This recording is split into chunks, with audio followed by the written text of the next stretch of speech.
I'll give you all a 2-minute warning when we get to that point.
Who's the official?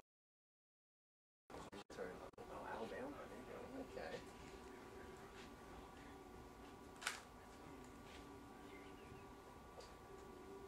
You should take him over. you're better. I had to pay a guy for the Jeffrey Cook handle. I paid him $25. Did you really? Really? Yeah. Wait, how did you negotiate? He was some real estate guy in Charleston, South Carolina. And I was just like, hey man, I'll Venmo you $25 right now if you give me this handle. That's we like switched pretty handles. recent. Yeah, and he was like, yeah, sure, I don't care. What a nice guy. Piece of cake. Wow. Yeah, he's a nice guy. We still chat every now and then. And that's like I'm sure that's a fairly common name. Yeah. Yeah. I would never actually thought I was going to get the Jeffrey Cook handle. Wow. Well done. Boy can drink. The @Bond handle is some Brazilian guy, and I did Google Translate to try to tweet it into like 3 messages. Yeah. With like asking him to get it out. Like just @Bond. Just You @Bond. just want his I just response. respond. I just know. I've been told that. And he only tweets like every couple months. I kind of, yeah, that's annoying. Yeah, they said that they're busy too, but you know, I always believe it when I see it. Oh wow. And it's not even his first name. Like, come on, bro. And Jeff, you update your description so people know what you're covering right now. Yeah. Wow, that's really fun. See, he hasn't tweeted since before the election. Right? See, you should be able to just like snatch that And he has a cape. He has a cape. Not that having a cape means that, or not having a cape means I'm any more worth it. Yeah, I feel like though @Bond Hilliard, that's fine. That could be yours. Yeah. Your first and last Yeah, name. if somebody had taken Ed Von Hilliard, then we'd have an issue. Yeah. Because nobody else like that exists. So. Oh, it's his last name too. I know, that's crazy. This guy's somewhere in Brazil. Yeah, just Go to Hi Brazil. there. Yeah, I do. Thank you. What's yours, Nicole? I guess I'm not. Are you? Yes, I do. I've got you just fine. Is the mic low? Do you need it higher? According to Facebook, there's one Von Hilliard with an I-A-R-D. Martine, Mm-hmm. I'm still waiting for Hilliard. they're saying the mic is low. Exactly. Put it in the middle. Oh. Can you put it in the middle? What was your name? I think Raymond. Yep, Raymond. no problem. I work upstairs for Okay, cool. that's the high tech stuff. It's impressive, actually. That Yeah. So is this for social and this is for? Just saying the mic was low. Or something else? Okay. Don't worry about it. Don't worry about it? Okay. Eventually, they'll learn the process. So they're gonna come back to us in about 90. That's We're basically gonna do a minute straight. in the box. And then, All right, 2 minutes. okay. You got a 2-minute warning. 2 minutes. 2 minutes. 2 minutes.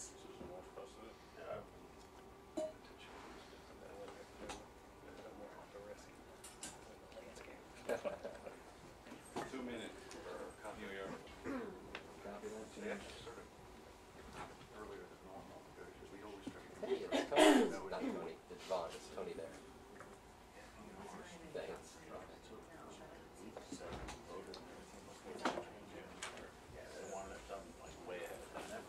Hey, bud. Yep. Going out of nowhere.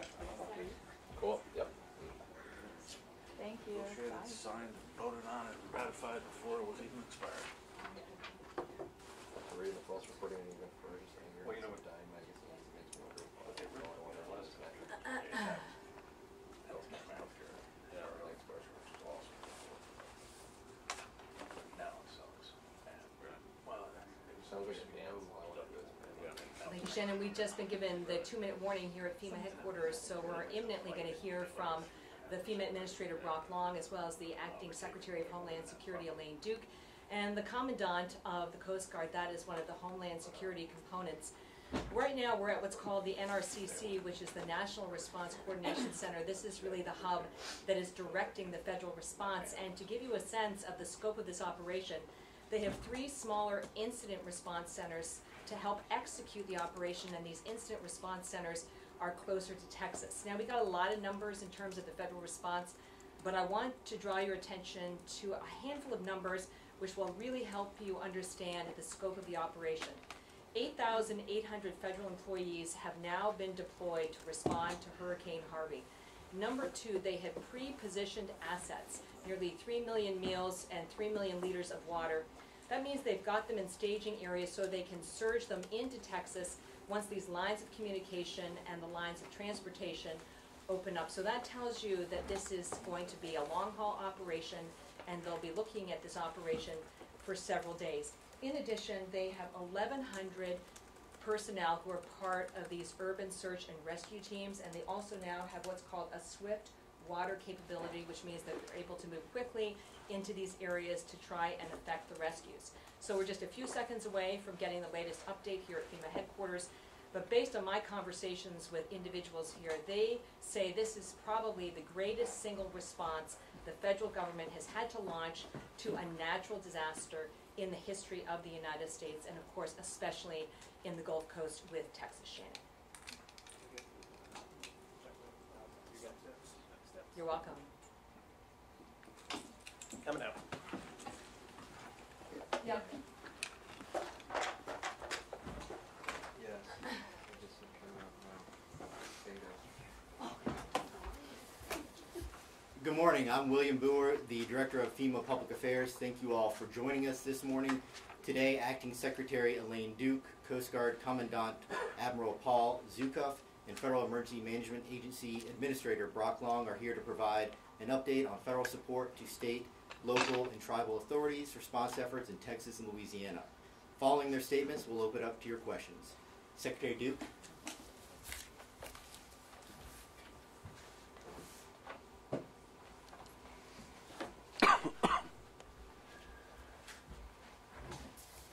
Good morning, everyone.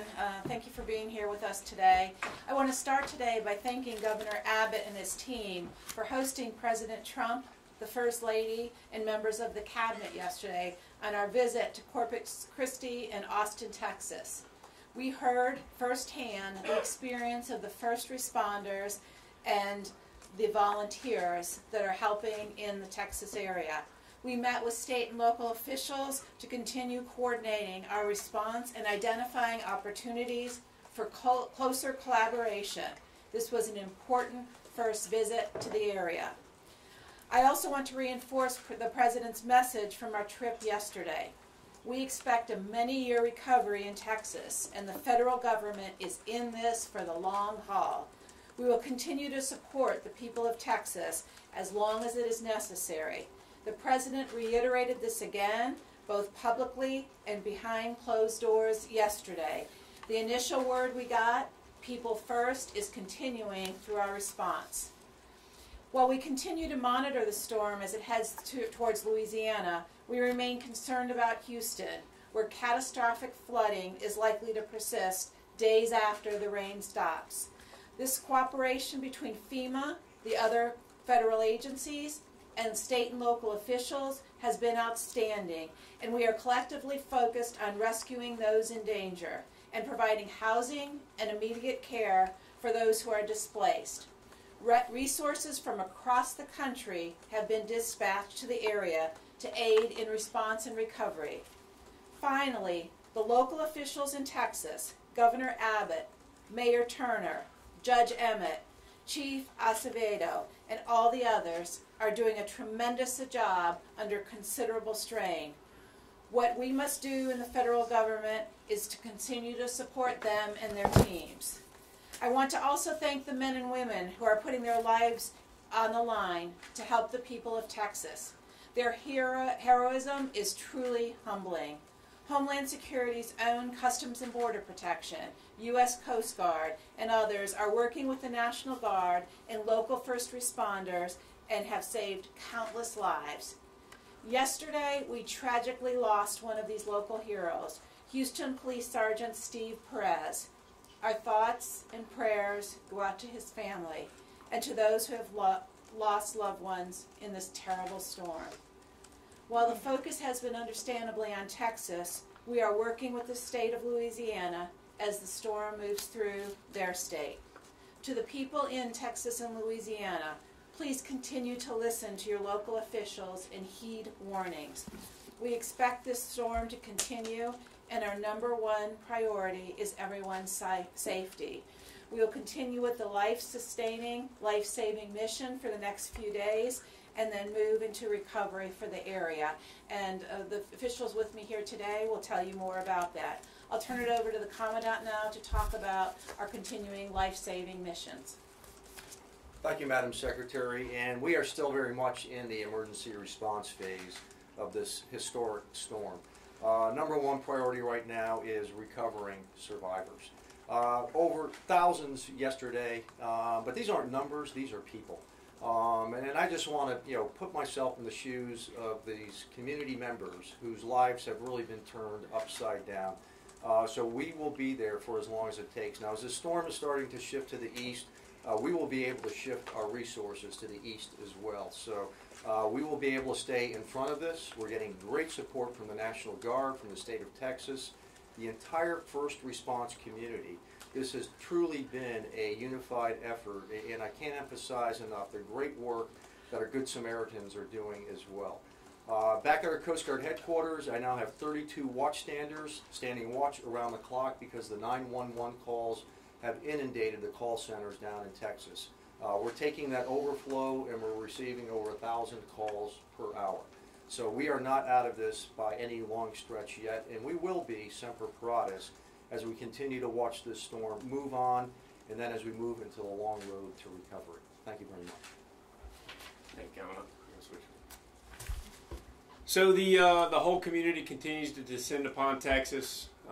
We've amassed quite the federal government support, over 12,000 staff members, and it's going to continue to grow.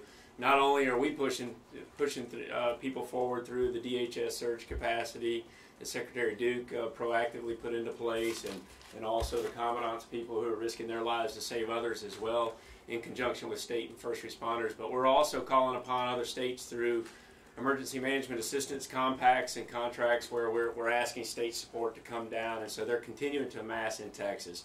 So the operation right now is very clear. We're still in life-saving, life-sustaining mode. Not only are we performing through our partners at the Coast Guard, we're performing those life safety measures, but the life sustainment mission is huge. It's going to grow. We have over 230 shelters operating in Texas with over 30,000 people, but I don't want to get fixated on numbers because those numbers are going to change in the next 30 minutes.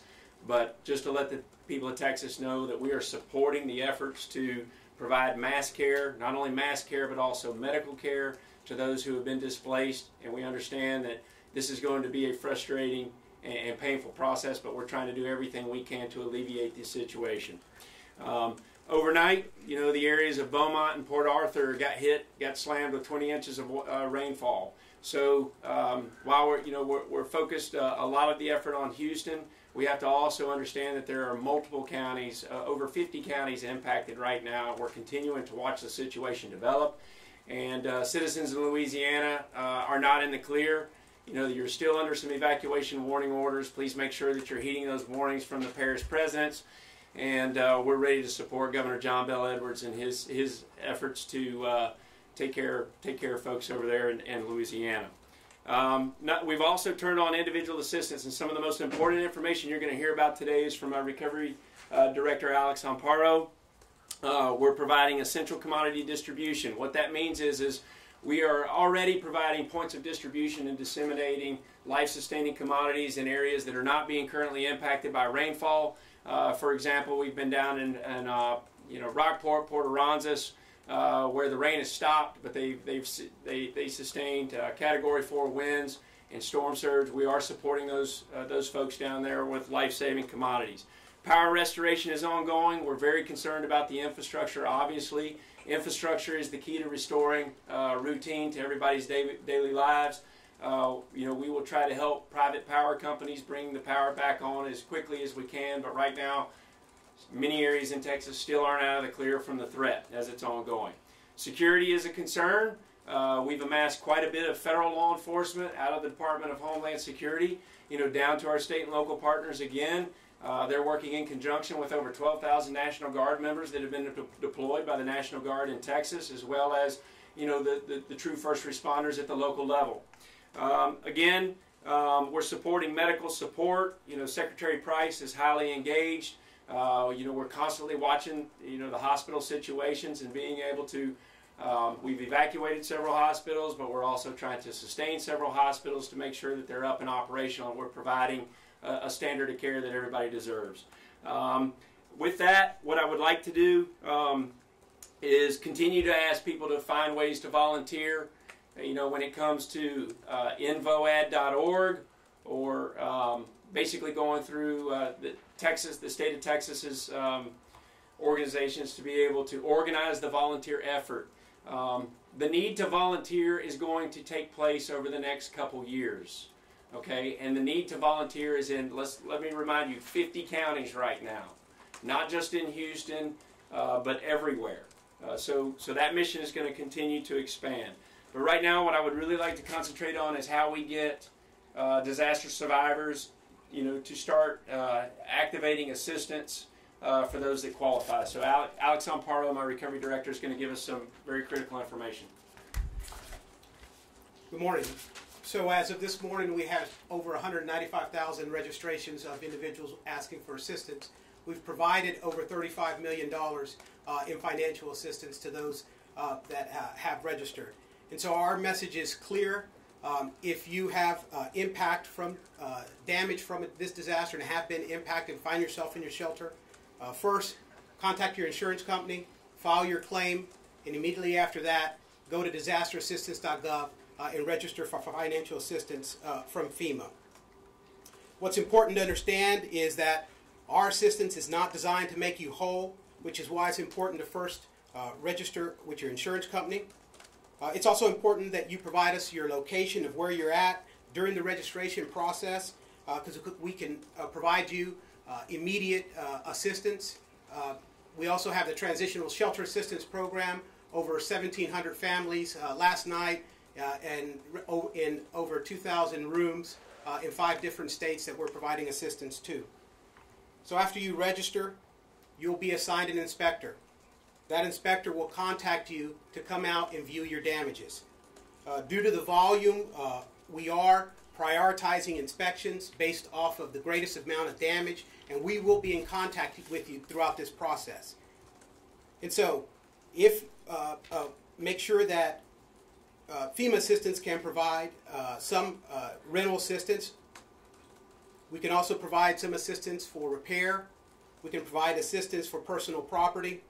But it's important that when you register, your address, your current location, how we can contact you, what kind of damage you have sustained, the insurance that you have, and stay in contact with us. Go to disasterassistance.gov. The effort that we're doing through the thousands of employees that are working to provide assistance to those that are in shelters and getting them out of in shelters into a better place, working in partnership with our non-government organizations, as Administrator Long had mentioned, in support of the state of Texas. These organizations like American Red Cross, Salvation Army, the Southern Baptist, they're doing a tremendous amount of work. This is an unprecedented event. We've seen our call volume increase and skyrocket larger than ever before. So has the registrations, and we are in the long haul to provide assistance to every disaster survivor we can. Thank you, Alex. Madam Secretary. Take some questions at this point, if there's any. Yep. Dave Shepardson from Reuters. Do you have any estimate of how many total homes have been flooded and how many people will need assistance, or how much this might cost? You know, right now it's a dynamic situation. We don't have an accurate number. I could try to put you a number out there, but I can tell you in 30 minutes it'll be wrong.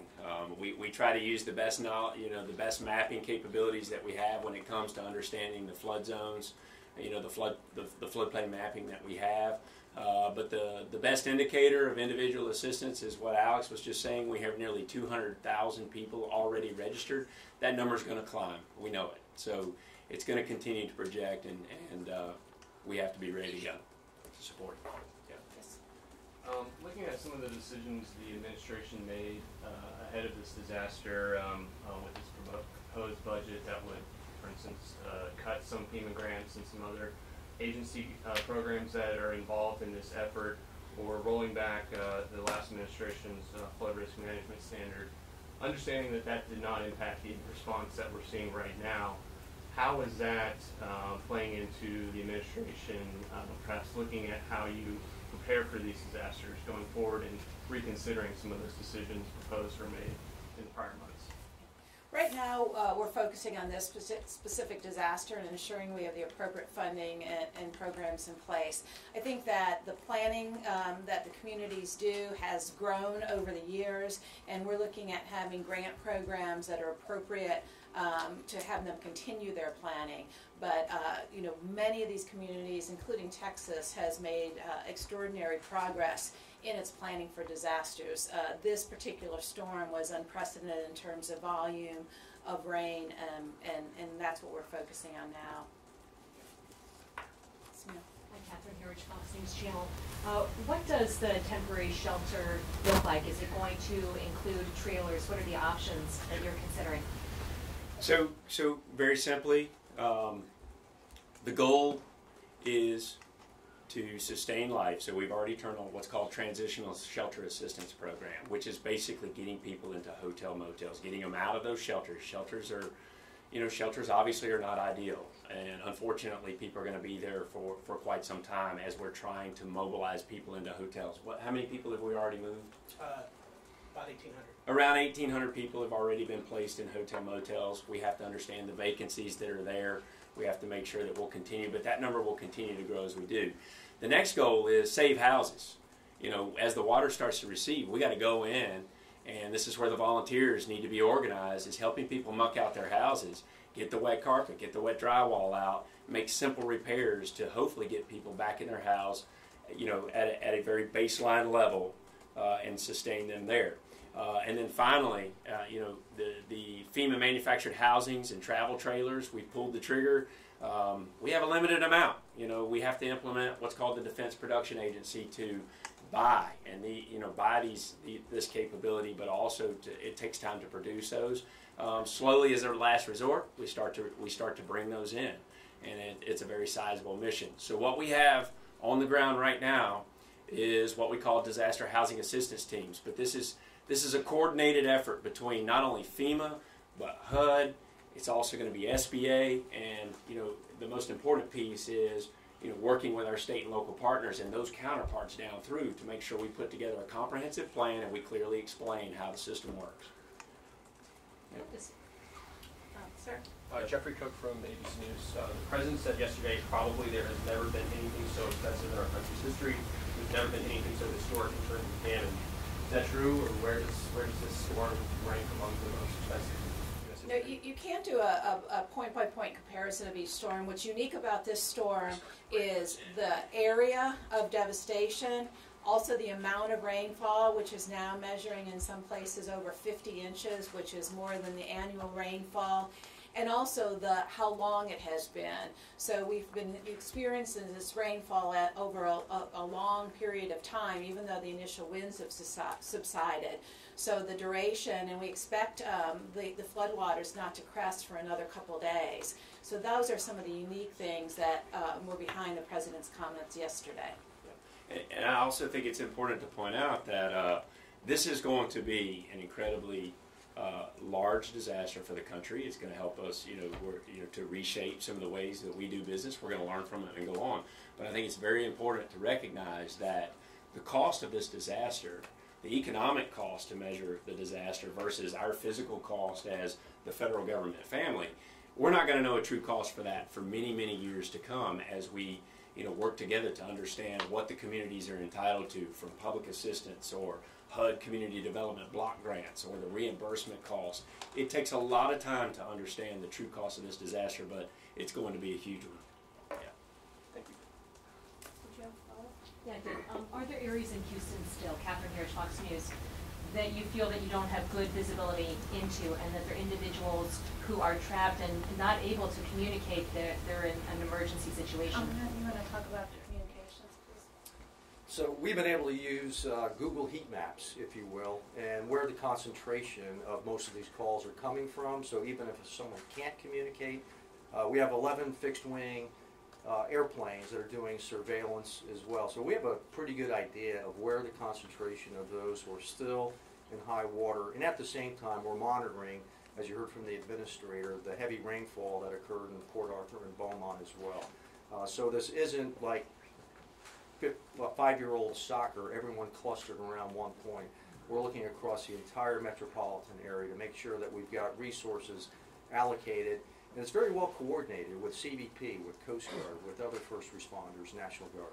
Can you get more specific about the areas where you think there are clusters of individuals who can't get help, and how many areas we're talking about in Houston still? We're talking square miles, not down to blocks. So we're talking the entire Houston metropolitan area. Others more impacted than others, but we're seeing an awful lot to the west and southwest of the center of Houston proper itself. Can you tell us what's going to be necessary to get the infrastructure back up and running in terms of the rail lines, and how concerned you are about industrial facilities, including this chemical plant in Crosby, Texas, that had to be evacuated? I'll talk briefly about the chemical plant. They were able to restore electricity. Those refrigerated tank cars should be stabilized. It's about 20 miles to the northeast of Houston itself. From a Coast Guard aspect, we're looking at reopening the ports. Right now, it is too rough for pilots to even embark ships. So we're working with the Army Corps of Engineers, with NOAA, Coast Guard. We'll have the inner harbor of Corpus Christi surveyed today, part of the Intercoastal Waterway. But even when we open a port, what we've seen in the past, it'll take several days before those facility workers can get back to work, when you can fire up those refineries, when pilots can actually safely get to the boats and then continue business as usual. We want to make sure that those ports are open well in advance of before the first worker can show up. So I can at least speak to the maritime other infrastructure, perhaps, Administrator, you might want to touch that. I'll talk, yeah. So we are in constant contact with all the critical infrastructure sectors in the area. Secretary Perry is leading us from the cabinet on the energy sector. There are two pieces to that we have to keep in mind in recovery. One is getting distribution up, and then second is getting powers to individual residents and homes, and that's going to be challenging. The high level of flooding requires quite a bit of preparation to make sure that it's safe as the electric companies connect their distribution systems to specific points of system delivery. Additionally, we're tracking the refineries and other gas and oil in the area. The very good news is we have seen no environmental issues at this point because that critical infrastructure did act proactively in shutting down. And so we are looking at getting those up and running to keep oil refinement and production going. But it is still a safety concern, and they will be up as soon as possible. If I may add too, emergency managers around the country realize that restoring routine is the #1 goal in recovery as well. It's not just keeping up the critical infrastructure, but we also activate what's called business EOCs, or Business Emergency Operations Center. We have one at the national level, and typically all states have them at the state level to understand as well as when the private industry is coming back online. If we can get the roadways open and get the private industry back on to restore some of that routine, as well as the schools, we'll be, the Department of Homeland Security also and FEMA will be working to help figure out how we're going to do school. If schools have been totally damaged and different things, we may have to set up temporary capability. But that's all in the back of our, it's in the front of our mind actually on the recovery side, is getting the lights back on, getting the sewer system working, bringing up the private industry. Bringing up the private industry is the most important thing. Yes, Michael Biesker with the Associated Press. One of the keys to getting routine back is getting people back in their homes. When you look at the raw numbers, about 9% fewer people have flood insurance in Houston than they did 5 years ago. Do you understand what's behind that decline? And because this flood is so far outside the area where people have flood insurance, what's the advice for homeowners who don't have federal flood insurance but are out of their homes? So very simply put, those that have flood insurance need to be activating their NFIP policies.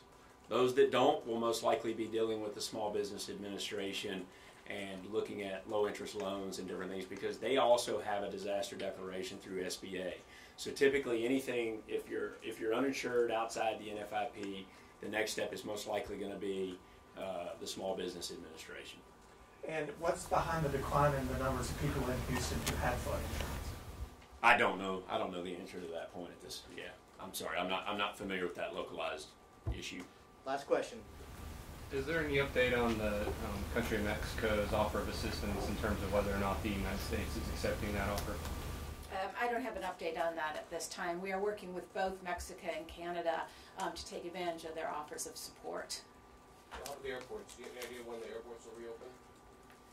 The there is one local airport that is open, but they did cancel their flight for today, and we have not heard when they're opening. We expect the rainfall to continue for another 24 to probably 36 hours, and then it will take a while after that for the rains to proceed. So that would be the local airport authority's decision, but the main airports do remain closed. Thank you all very much. All right, thanks folks. Thank you.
Well, shelters, the best way to get the number for that is to go to the state and cities, but I can see what we have and get back to you. Okay, please. We don't, the shelters are Yes. locally run. Okay. We just help provide the state and commodities that they want to put into them. He say up there 30,000, more than 30,000. He gave a number, and so if you want to read it to him, I think, was it, I was in the middle of was talking to that the number of people in the shelters, or those are the number of people in the? I said we have over 230 shelters with more than 30,000.